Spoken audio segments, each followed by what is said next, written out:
Assalamualaikum sahabat, bagaimana keadaan kalian hari ini? Kami doakan semoga sehat selalu.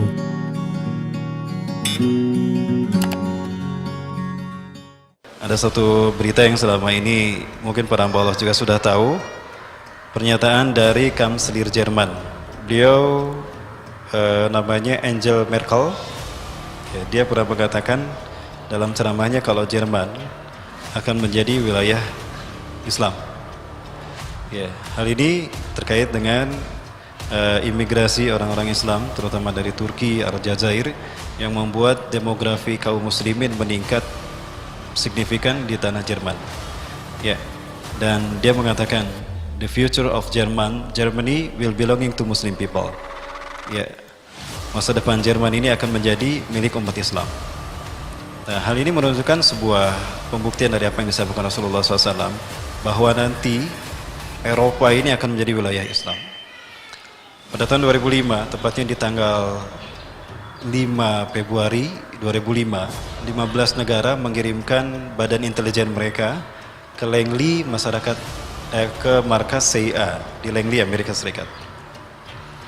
Mereka menyatakan bahwa Eropa tidak lama lagi akan menjadi wilayah Islam. Hal ini menyusul dari penemuan dan pernyataan tokoh politik Barat yang sejak tahun 80 mengatakan, not least for 50 years, Europe will become Muslim state. Tidak lebih dari 50 tahun, Eropa akan menjadi negara Islam. Hal yang membuat mereka takut seperti ini dan tidak bisa mereka bendung adalah pertumbuhan demografi umat Islam, di mana mereka meningkat dengan pesat di negara-negara Eropa, Prancis, Inggris, Amerika, Kanada, Belanda. Bahkan di luar dugaan, Denmark akan menjadi negara pertama di Barat yang akan mendeklarasikan berdirinya syariat Islam dan negara Islam di Eropa. Sepertiga dari Kongres dari Parlemen Denmark itu adalah Islam. Hal ini akan memudahkan diberlakukannya syariat Islam di Denmark. Ya, dikuatkan oleh imigran Turki. Di sisi yang lain adalah bagaimana didapati fakta kalau di Eropa ini mereka enggan untuk mempunyai anak. Ya, tingkat kelahiran dari warga warga Eropa yang beragamakan non-Islam itu mereka kecil sekali. Angkanya sampai di bawah 211, di mana angka yang bisa menopang peradaban dan kebudayaan satu bangsa. Maka di saat mereka menyusut, umat Islam justru menyebar. Inilah fakta kebangkitan Islam akan terjadi di sana akibat pertumbuhan demografi dan imigrasi dari wilayah kaum muslimin. Ya. Pertumbuhan umat Islam itu sangat tidak bisa terkendalikan oleh penguasa-penguasa di Barat. Maka tidak mau dalam kurun 30 tahun ke depan, ya, tidak betul kemungkinan Eropa akan menjadi wilayah Islam. Ini akan memicu adanya konflik internal di negara-negara Barat. Ya, sehingga para penguasa yang mereka zalim dan anti-Islam dan mereka fobia terhadap Islam, mereka akan bersatu. Hal inilah yang akan memicu pada akhirnya terbentuknya 80 persekutuan negara yang mereka akan menyerang pusat kebangkitan Islam nanti. Jadi mereka tidak akan menyerang bangsa-bangsa kaum muslimin yang ada di Eropa. Mereka tidak akan menyerang umat Islam yang ada di Asia terlebih dahulu, tidak. Tapi akan mereka serang adalah pusat kebangkitan Islam nanti. Di mana pusat kebangkitan Islam itu akan terjadi? Rasulullah SAW menyebutkan, fustatul muslimin yauma malhamatil kubra fi makanin yuqalu lahu Qutah fiha madinatun yuqalu laha Damaskus atau Damaskus. Pusat kekuatan umat Islam nanti, pusat pemerintahan umat Islam di akhir zaman nanti, di perang dunia ketiga sebelum hari kiamat, adalah di sebuah tempat yang bernama Qutah. Dan dia di sana ada sebuah kota yang bernama Damaskus. Ya. Nah, artinya apa? Jika Islam nanti disebutkan Rasulullah akan bangkit di sana, maka yang mereka serang adalah pusat kebangkitan Islam itu, dengan tujuan menghentikan laju kebangkitan Islam. Inilah alasan makanya Suriah dikuasai oleh mereka. Sadarkah kita Bapak sekalian, jika ini terjadi, ini merupakan pertanda dari telah dekatnya perang dunia itu. Rasulullah menyebutkan ciri perang dunia itu akan terjadi, malhamatul kubra itu terjadi adalah kiamat tidak akan terjadi, sehingga seburuk-buruk orang Syam, seburuk-buruk orang Suriah akan hijrah ke Irak, dan sebaik-baik orang Irak akan hijrah ke Suriah. Konflik yang terjadi di Suriah akan menyedot orang-orang terbaik dari luar Suriah berkumpul di sana. Dan dia sekaligus akan mengusir orang-orang buruk yang ada di Suriah. Kasus Suriah ini telah menunjukkan pada kita bahwa ini telah terjadi, berarti kita berada di gerbang kiamat. Ada kemungkinan justru kita sedang berada di perang dunia itu sendiri, tapi kita tidak menyadarinya. Inilah langkah-langkah the New World Order. Maka pemicu terjadinya perang dunia ketiga adalah tekanan dari rezim yang zalim kepada kepada rakyat yang mayoritas muslim, kepada umat Islam. Hal ini memicu munculnya resistensi dari rakyat yang beragama Islam menentang mereka.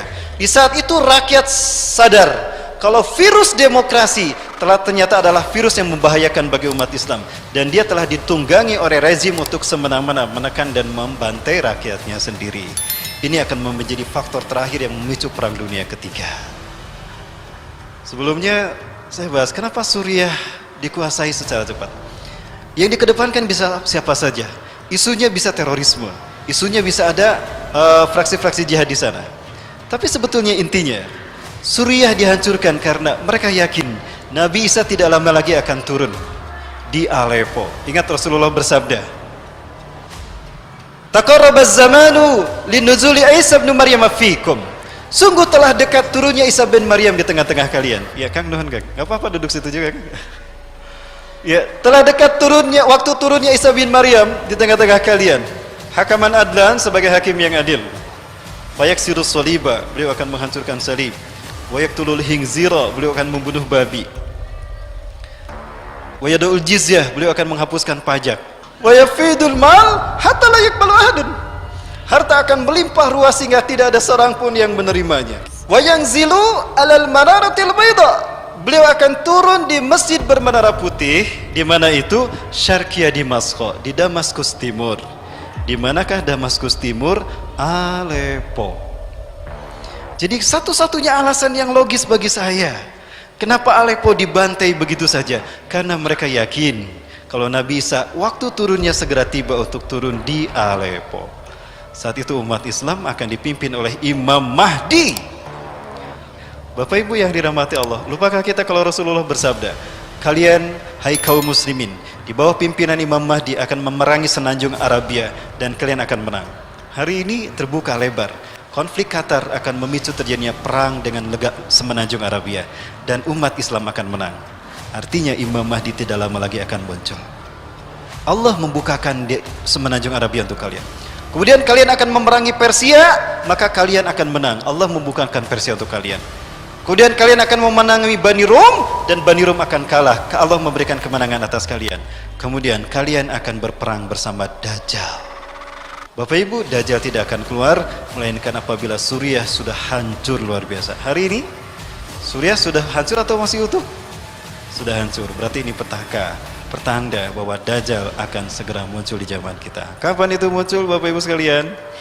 Ciri kalau Dajjal sudah muncul di tengah-tengah kita apabila kita mendengar satu, Madinah gempa 3 kali. Yang kedua, Raja Suriah akan mengirimkan pasukan untuk membunuh Imam Mahdi. Maka Allah tenggelamkan mereka antara Mekah dan Madinah. Jika kita mendengar nanti ada pasukan yang dikirim dari Suriah, ditenggelamkan Allah di Baido antara Mekah dan Madinah, itu pertanda kalau Imam Mahdi telah ada dan Dajjal ada di Madinah, Imam Mahdi ada di Mekah. Ini sekali luar biasa. Inilah titik-titik terciptanya perang dunia ketiga. Oh, one world, many stories, one world, many stories, one world, many stories all around the world.